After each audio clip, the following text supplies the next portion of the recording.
এটা হচ্ছে আমার নর্মাল ভিডিও, অর্থাৎ এইচডিআর বানানোর আগে। তো এবার দেখব এইচডিআর করার পরে কীরকম দেখা যায়। এটা হচ্ছে আমি এডিট করার পরে, এইচডিআর বানার পরে। তো দেখুন দুটার মধ্যে কতটা পার্থক্য। ফোনে অবশ্যই নেট কানেকশন দিয়ে রাখবেন। তো চলুন কথা না বেরিয়ে ভিডিওর মূল পর্বে যাওয়া যাক।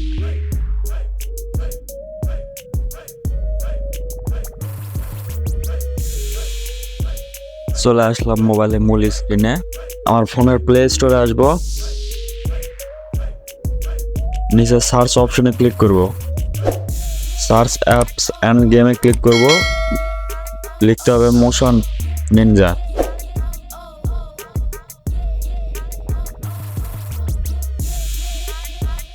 নিচে সার্চ অপশনে ক্লিক করব,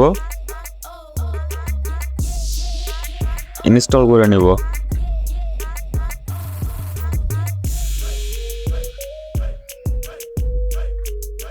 আর ভিডিওটা যদি একটু ভালো লাগে থাকে অবশ্যই সাবস্ক্রাইব করবেন আর লাইক কমেন্ট করতে ভুলবেন না।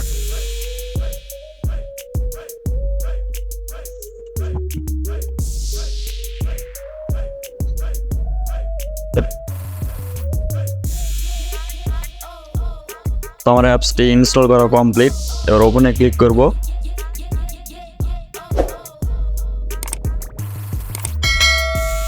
যত পারমিশন চাবে সব অ্যালাউ করে দিব।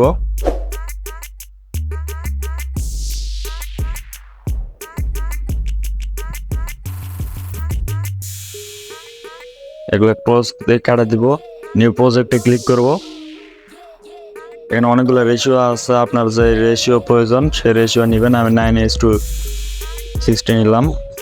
এবার ক্রিয়েট প্রজেক্টে ক্লিক করব। নিচে প্লাস আইকনে ক্লিক করব। আপনার গ্যালারি থেকে ভিডিওটি সিলেক্ট করে নেবেন। আমি ভিডিও নিয়ে নিলাম। এবার অ্যাডে ক্লিক করব। এটা আমার নর্মাল ভিডিও। এবার ইফেক্টে ক্লিক করব। এখান থেকে ডাইনামিকে চলে আসবো, এডে ক্লিক করব।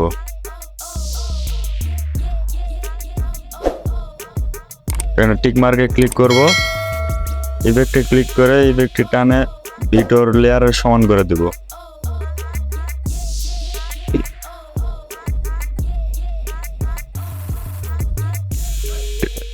ইফেক্টের লেয়ারের উপরে ক্লিক করব, এডিটে ক্লিক করব, আবার হেডে ক্লিক করব। এখান থেকে নিচে ক্যাপাসিটি 0 করে দেব। এবার টিক মার্কে ক্লিক করব, আবার টিক মার্কে ক্লিক করব, উপরে এক্সপোর্ট অপশনে ক্লিক করে ভিডিওটি গ্যালারিতে সেভ করে নেব। ভিডিওটি যদি একটু ভালো লেগে থাকে তাহলে অবশ্যই সাবস্ক্রাইব করবেন আর পাশে থাকা বেল আইকনটি প্রেস দিবেন অ্যান্ড লাইক কমেন্ট করতে ভুলবেন না।